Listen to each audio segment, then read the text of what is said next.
You guys, so I got my PMP and it was a long, stressful, doubtful journey, but I got it.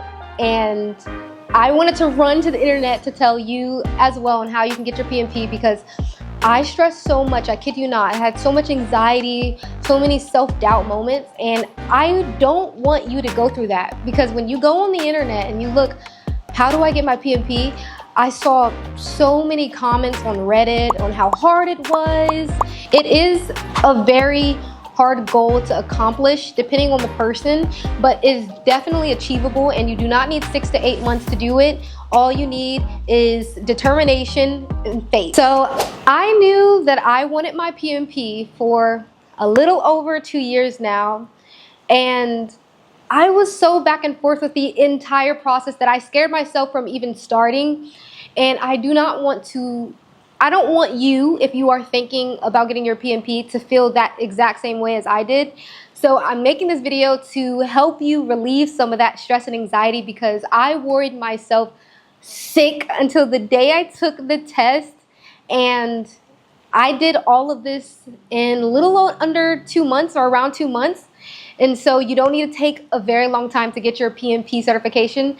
So just watch this video to learn more on how you can get your PMP.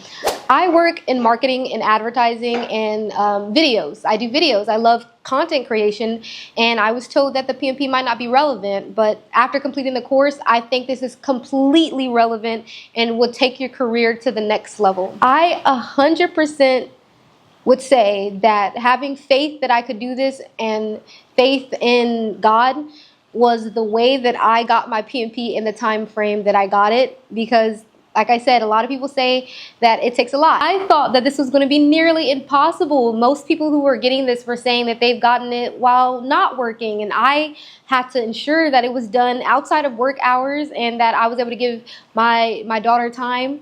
And so I was really stressed and anxious on how I was going to finish this process. If you're going to get your PMP, it is crucial that you have a reason bigger than yourself. You have to go in with a deep desire to learn, and that's exactly what helped me. I think with any goal that you decide that you want to pursue, you really have to focus on the intention of it, and that you can believe in yourself. Like I said, my faith was the #1 reason that I got this. But I had to believe in myself, and I had to believe that God would guide me through this process, and I believe that 100% accounted for my accomplishment.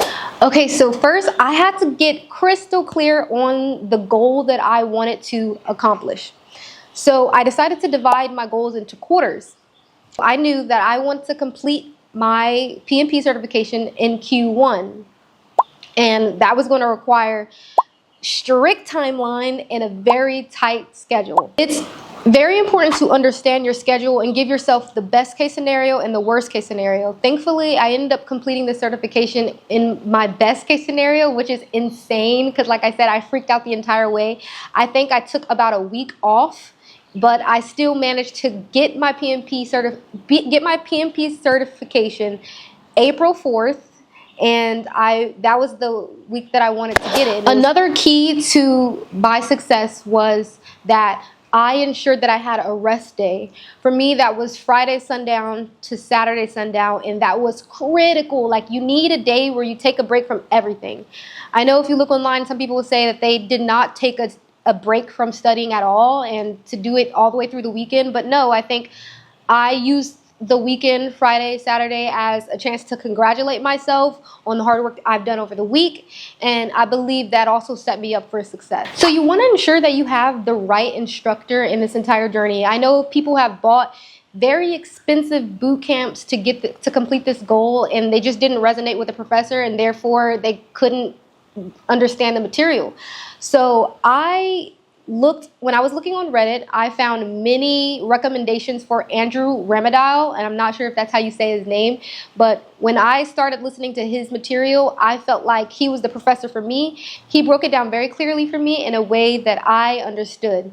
Again, keep in mind, when I was taking this certification class, I was paying attention. Like, my ears were open. I was not utilizing this as a background noise just to get my 35 hours. And I think that's the key to getting it done as fast as I did is truly taking in the knowledge and really taking in everything that the professor had to say. If you're going to use Andrew Ramdayals, I'm gonna call him AR because I don't know if I'm butchering his name, but if you want to go with AR's Udemy course, make sure that you get it on sale because I think usually it's around $100 or so, but I got it on sale for $19.99. Again, I'm trying to save you money because there are people who spend thousands of dollars for a PMP bootcamp, and I'm telling you, by the end of this video, you will find that my greatest source was simply AR's Udemy course.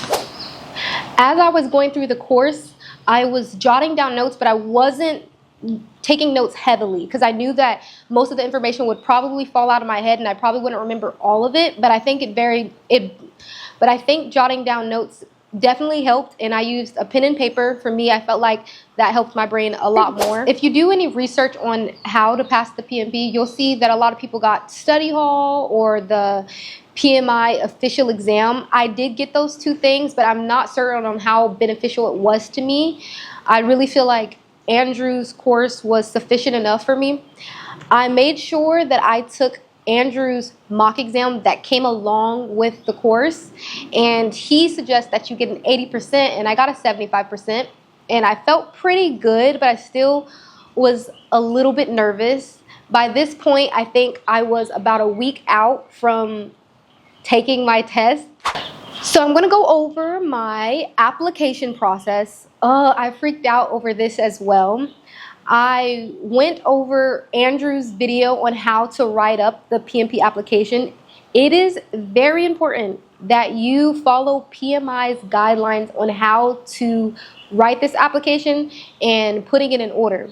So the first thing I did is I took Andrew's Excel project log sheet and I wrote out all the projects that I was going to use with the dates and even the supervisor or whoever was attached to that project, and I wrote them out in order so that I can go ahead and put those into the application when it was time. After trying to write my PMP application, I began to get a little frustrated because I felt that I didn't have all the skills, but it's very important that you take the knowledge that you're learning from Andrew's course and implement it in your PMP application. The next thing I did is I looked up Helena Liu's video on how to take your PMP application and utilize AI to make it better. So you don't want to rely 100% on this. You do want to create your own outline or what you're going to say and then utilize AI to sharpen it up. And I think that this was very, very helpful. Again, make sure that you follow PMI's rule. I was extremely scared of getting audited, but I wrote it with the intention that I had a very high chance of getting audited, just in case that my supervisor or people I've worked with had to review it. I made sure to use projects where I was in a good standing with that person, because if you get audited, they might disapprove or something like that. I'm not sure. So just make sure that you are writing your PMP with as much integrity as you can. Okay, so I'm going to be a little vulnerable with you guys here because I'm going to show you a project from my PMP application, which is a little nerve-wracking because, you know, it's like me. But I was so nervous about the application, so I don't want you to be nervous. And so I'm going to show you one project that I did from the PMP application. Okay, so the one I'm looking at here is the brand awareness campaign for newly opened clinics in Central Texas. I named this project because, again, I utilized projects that I did in my past. I did not name my projects back then, but since I was in charge of this project, I went ahead and named this project. So I went ahead and named it Brand Awareness Campaign for Newly Opened Clinics in Central Texas. And my title for that project was actually the Communications Specialist. And this was in the marketing department, and it was an organization focused on healthcare. I put that my team size was around 5 to 9, how many people I was working with, and I do not know the budget of this project, but I put the lowest one, which was up to $1 million. And here, so at the time of this project, I did not know about Agile and traditional waterfall. I didn't know about those terms. So what I did is I tried to think back to that project and think about what best matched how I carried out that project. So I went ahead and put Agile. Okay, so for the description, you want to divide it into project objectives, project outcome, your role in the project, your responsibilities in that project, and then you want to go down into the deliverable. Your responsibility is probably going to be the longest part of this descriptions. So project objective, what was the objective of that project? You're just going to quickly go over what the objective of that project is, as you can see what I wrote here. And then you want to put the outcome. So I put the successful outcome of this project will be the creation and distribution of multiple digital and print materials that enhance the clinic's visibility in the community, blah, blah, blah, blah.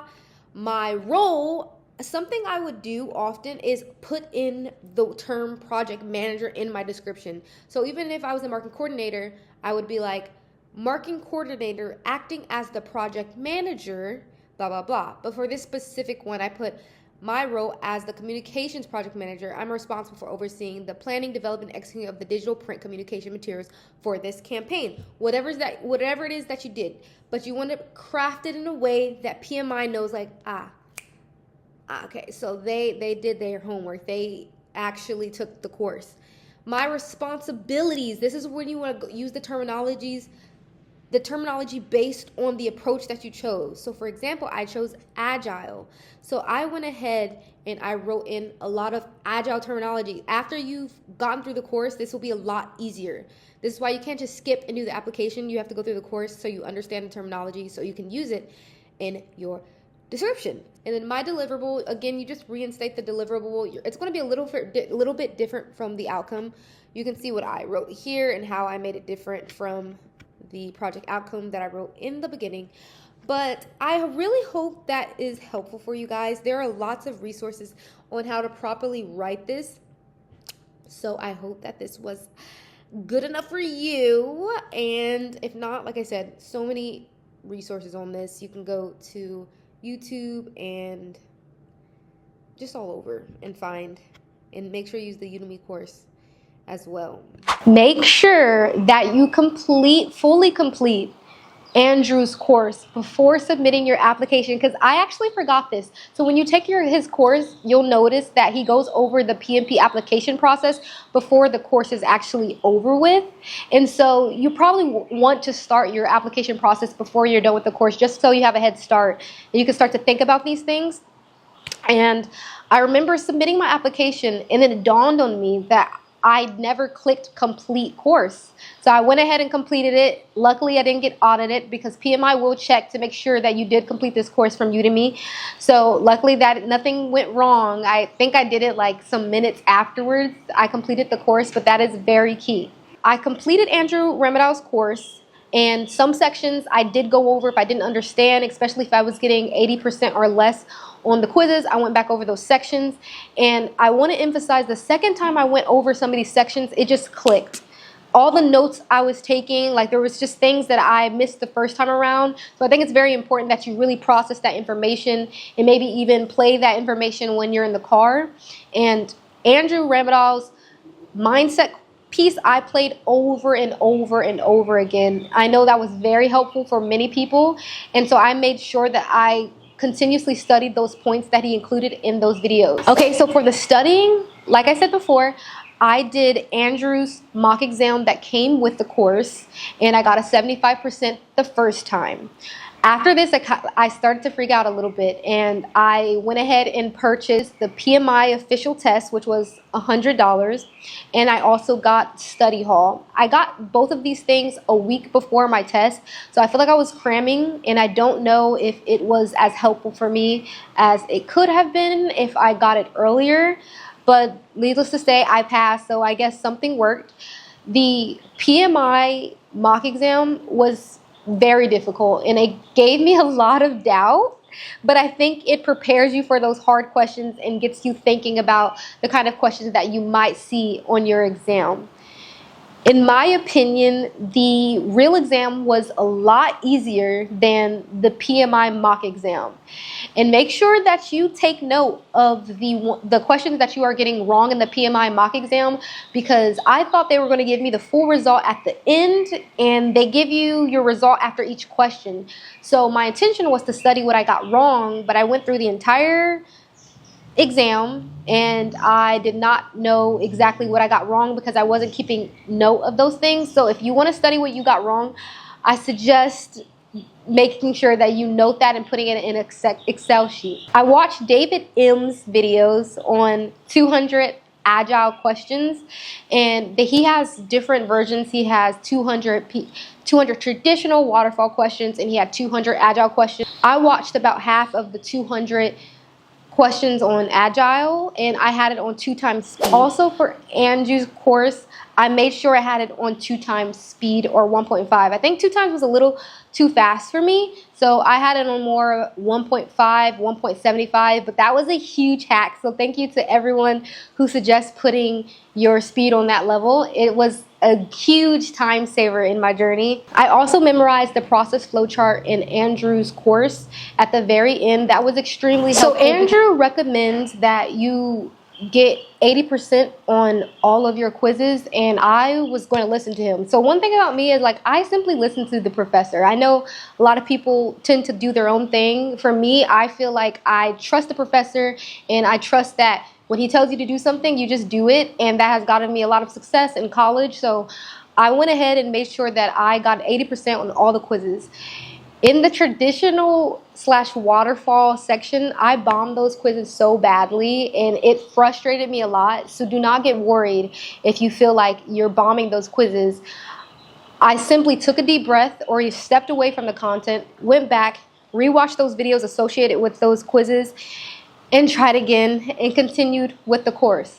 Keep in mind that you really want to create a calendar or a study plan with every single minute / hour that you are going to be spending. Even if you don't do it exactly as you planned, you got to give yourself a range. So I would say I'm going to study today from 1 hour to 3 hours, and sometimes I would hit in the middle of my goal, but you don't want to give yourself a very strict deadline because it can cause a lot of unnecessary stress for yourself. I think for me, in order to ensure success for myself, I had to make sure that the content was relevant. That's why I did not take a break. I think I started around January 29th, and I only took about a week off, and I was able to get my PMP certified by April 4th without many breaks. I stuffed my brain with PMP knowledge, and I did not turn away from it, and I tend to get a little obsessed, so I obsessed over the material. And I just want to say, the day before your test, you need to clear your mind. Go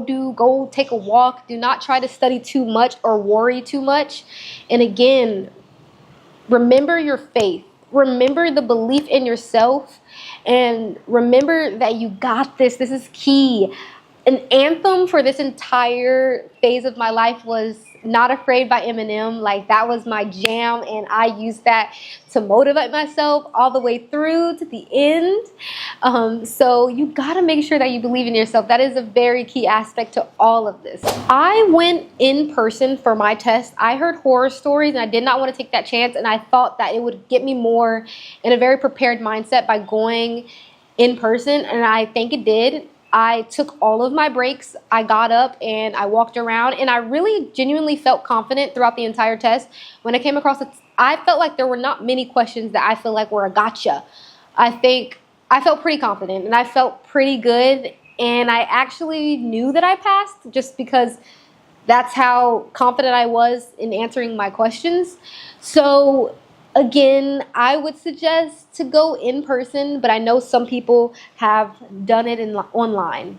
So with all of this being said, I really hope that this was helpful in your PMP journey, and you do not have to wait a long time to get your PMP. It is an investment, and I think it's well worth it, and you have to remember your why. I personally know that for some reason, the type of personality I have, I am often doubted, and I just pop out and show people because, you know, sometimes that's just what you got to do. Like, I have very great trust in myself, and you're not always going to have supporters on the way to that journey, and that is completely okay.